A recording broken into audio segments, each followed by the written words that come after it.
2004 ఎలక్షన్స్‌లో తొలిసారిగా తెలుగుదేశం పార్టీ తరపున ప్రచారం చేశారు తారక్.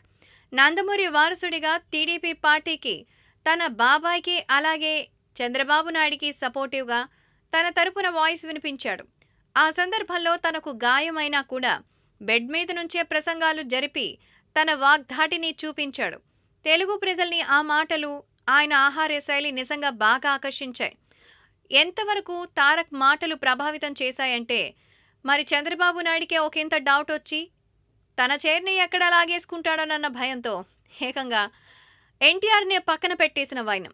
ఇది అప్పట్లో ఎన్టీఆర్‌కి అర్థం కాకపోయినా, తర్వాత అర్థం చేసుకొని రాజకీయాలకు దూరంగా వచ్చాడు.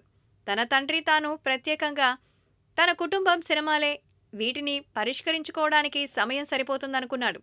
అందుకే ఇప్పుడు ప్రత్యక్ష రాజకీయాల్లో ఎందరూ ఎలా ప్రలోభపెట్టినా రాజకీయాల వైపే చూడలేదు తారక్.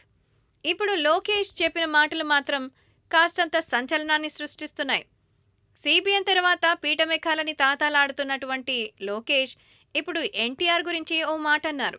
చిన్నప్పటి నుంచి నేను ఎన్టీఆర్ కలిసి పెరిగాం. ఎన్టీఆర్ చిన్నతనం నుంచే తన తాతగారిలాగా మాట్లాడేవారు. ఇప్పుడిప్పుడు తారక్ తనకు తాతకు తగ్గ మనవడిలా అభిమానుల్ని మెప్పిస్తూ తన సినిమాలతో ఆకట్టుకుంటున్నారు. భవిష్యత్తులో ఎన్టీఆర్‌కి పాలిటిక్స్‌లో మంచి స్కోప్ ఉంది. మరి తాతగారు ఎన్టీఆర్ లాగా ఇప్పుడు జూనియర్ ఎన్టీఆర్ కూడా ప్రజలకు సేవ చేసే మార్గంలో వస్తే బావుంటుందని నారా లోకేష్ అనడం సెన్సేషన్‌గా మారింది.